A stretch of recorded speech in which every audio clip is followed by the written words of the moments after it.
You can want $1 million life, a thriving business, a soul-aligned relationship, and still wake up every morning inside the same limitations. And it's not because you're lazy or broken or not trying hard enough. It's because you don't attract what you want. You attract what you believe you're allowed to have. This is the harsh truth most people never confront. They think they're stuck because the dream is too big, when in fact, the dream is too misaligned. It doesn't match the story running underneath. And that story is the one secretly running the show. If deep down you believe, I'm not enough, or success is for other people, then your actions, no matter how bold they look, will quietly loop back to that baseline. You'll start big, you'll get excited, you'll write goals, record affirmations, and even post your vision board to Instagram, but soon you'll sabotage it. You'll forget appointments, delay decisions, overthink your content, stop answering messages. You'll pick fights with your spouse, or suddenly feel like you need a break, and you won't even know why. It's not sabotage on the surface, it's self-protection at the subconscious level. Because your mind isn't designed to give you the life you want. It's designed to protect the life you already believe is safe. So if your current identity is built on fear, shame, or I always mess things up, then every time you reach for more, your subconscious will tighten the leash. Not because it hates you, but because it's trying to protect the you it still thinks you are. Let that sink in. Your subconscious isn't cruel, it's loyal.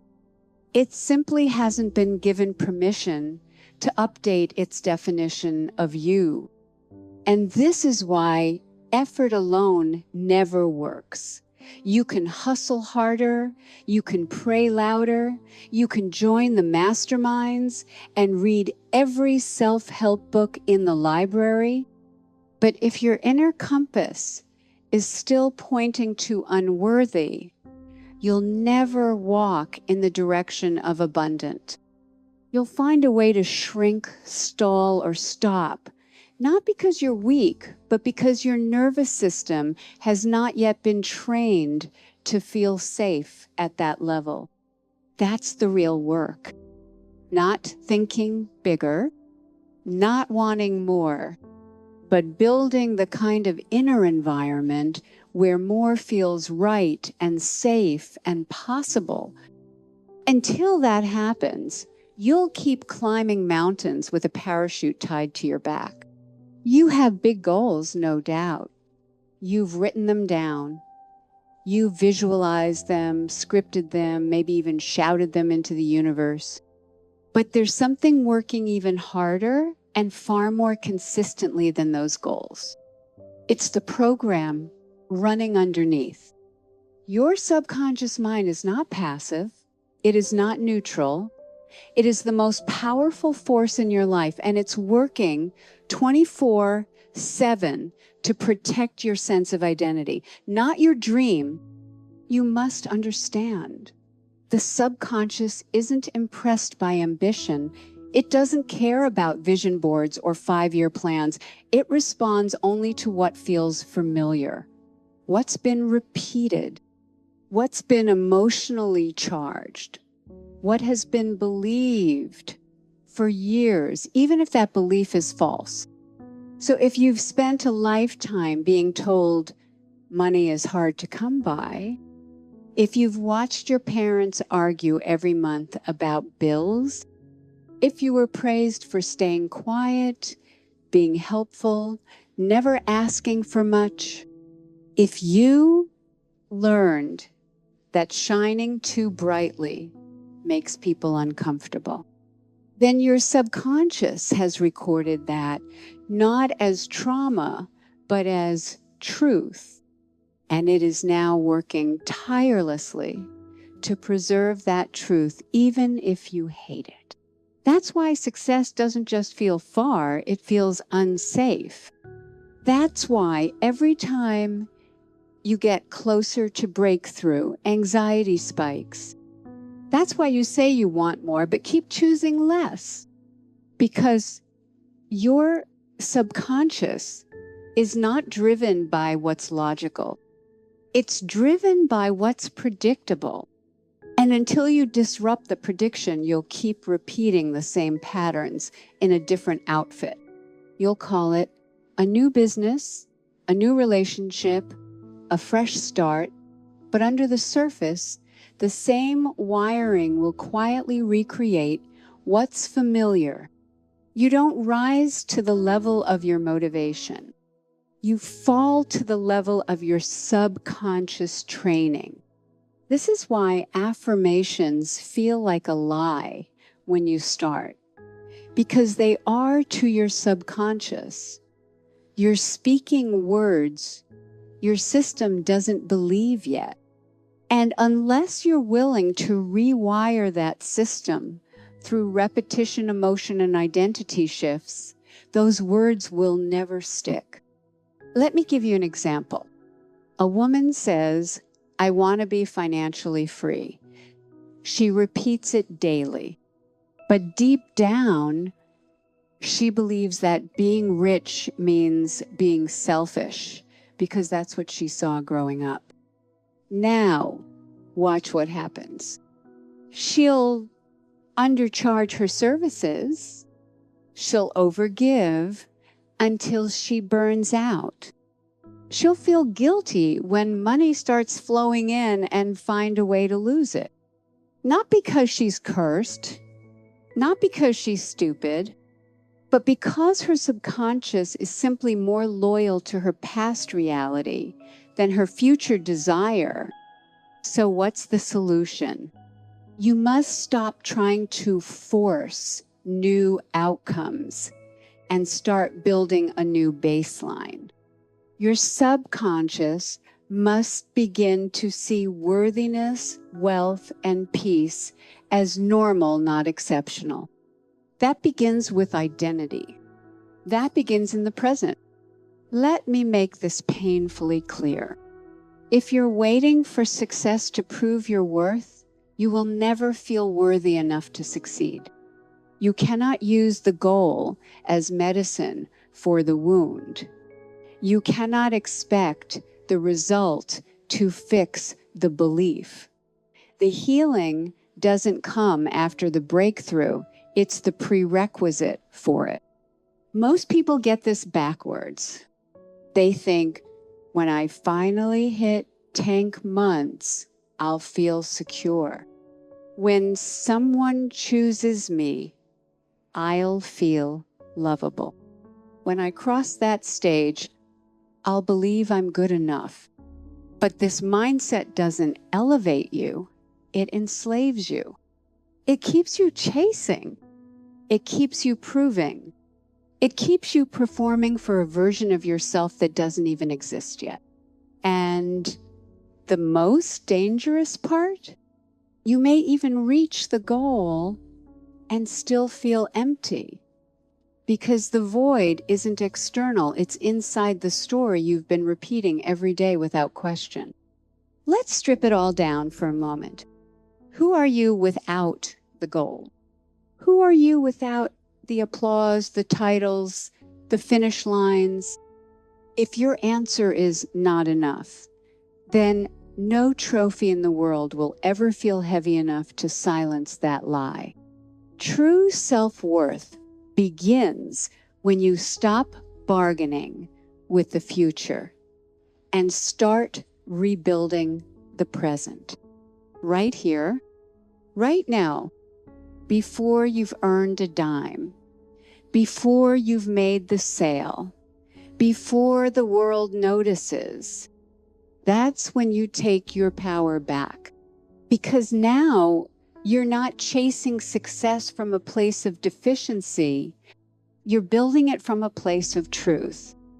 You're no longer saying, let me achieve this so I can feel like someone.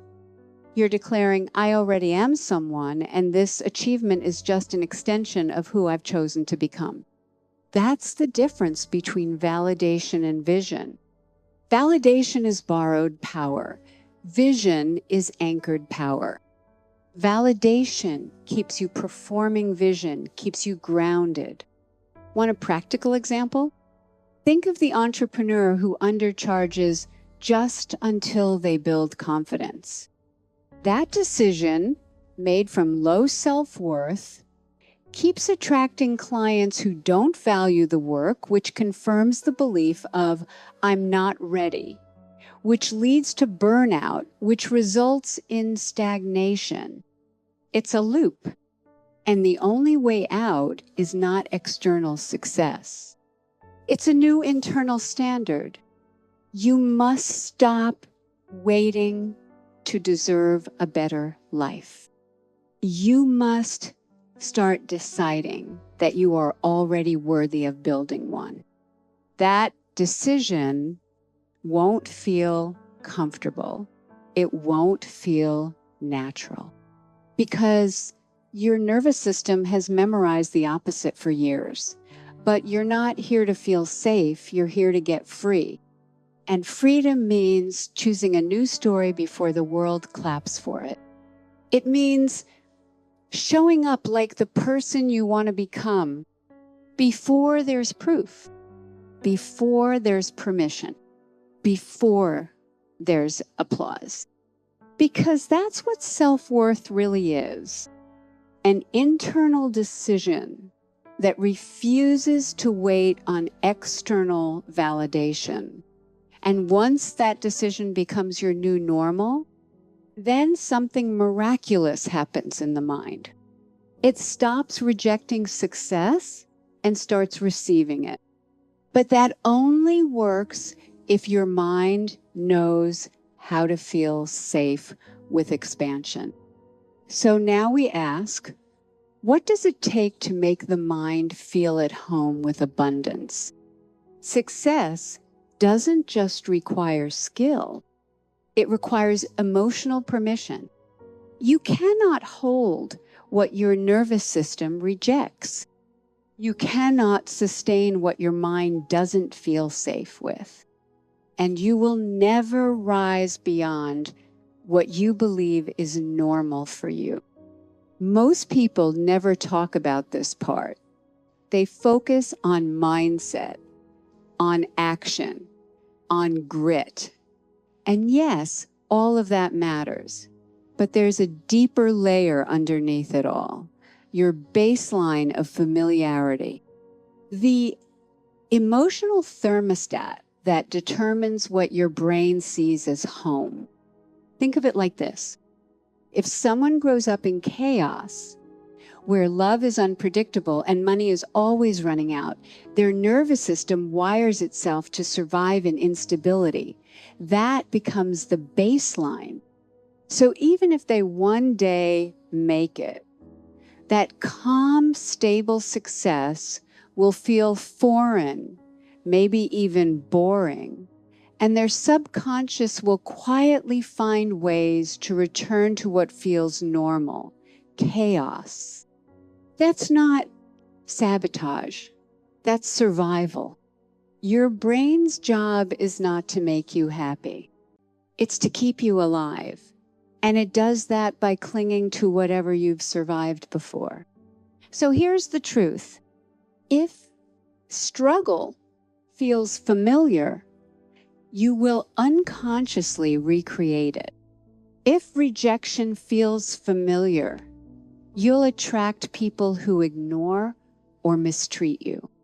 If playing small feels familiar, you'll shrink every time someone shines a light on your potential.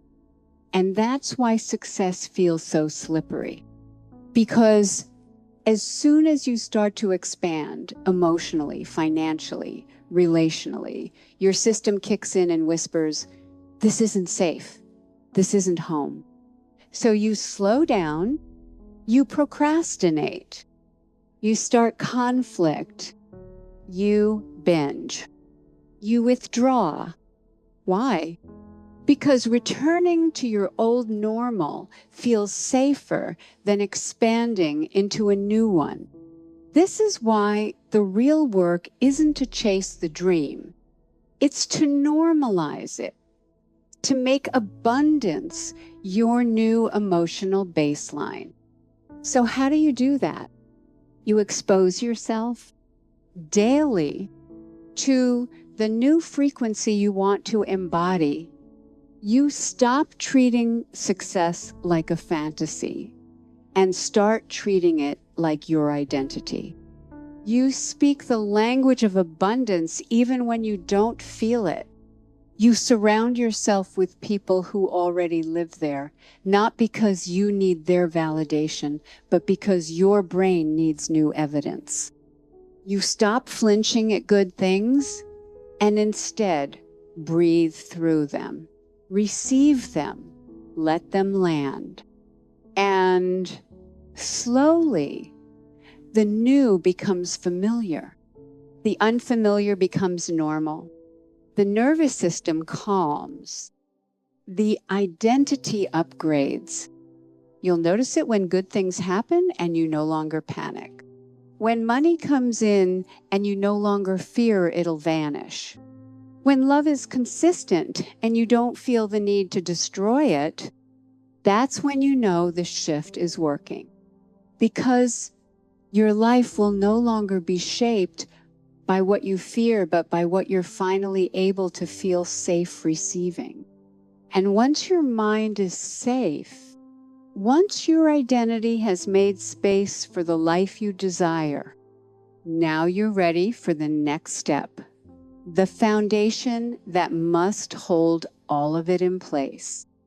Because here's the truth.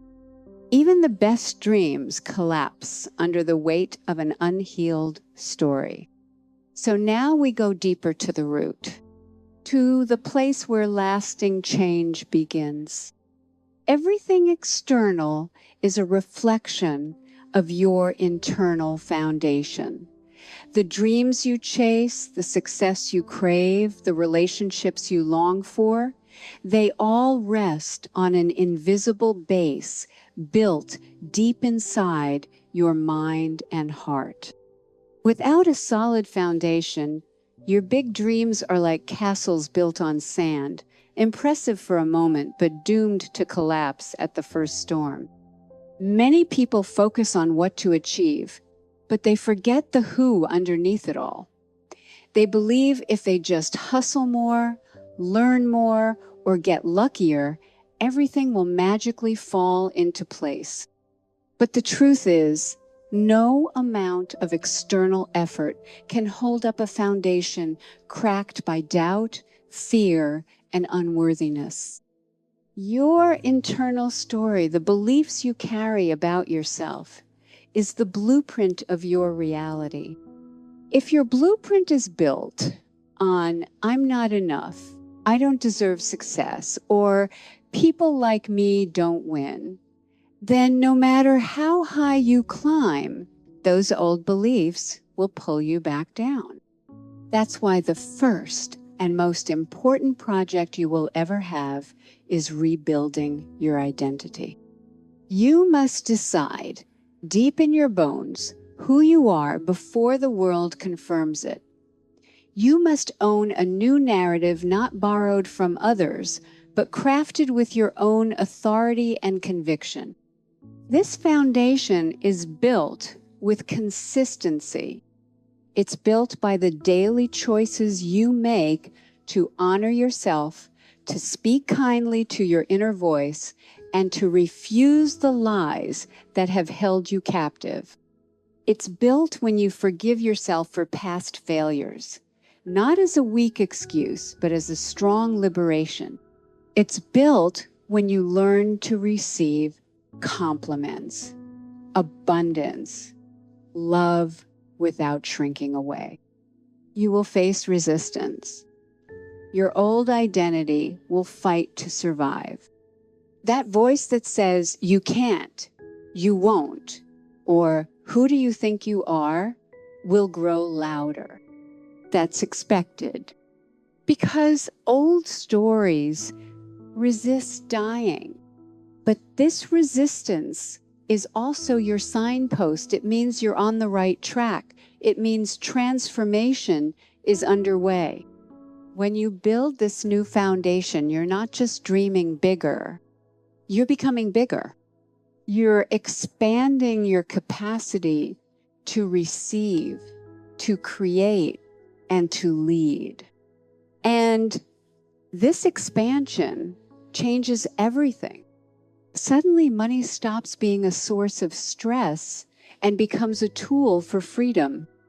Success stops being a cause for anxiety and becomes a natural extension of who you are. Relationships stop being tests and become sources of joy and support.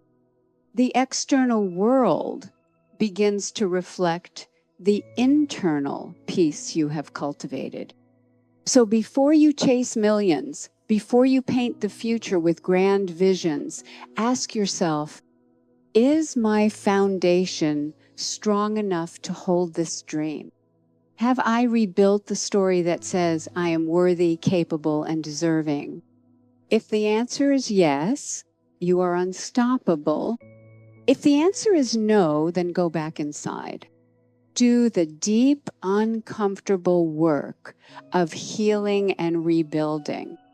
Because no dream is too big, but it must be held by a mind and heart that believe they are worthy.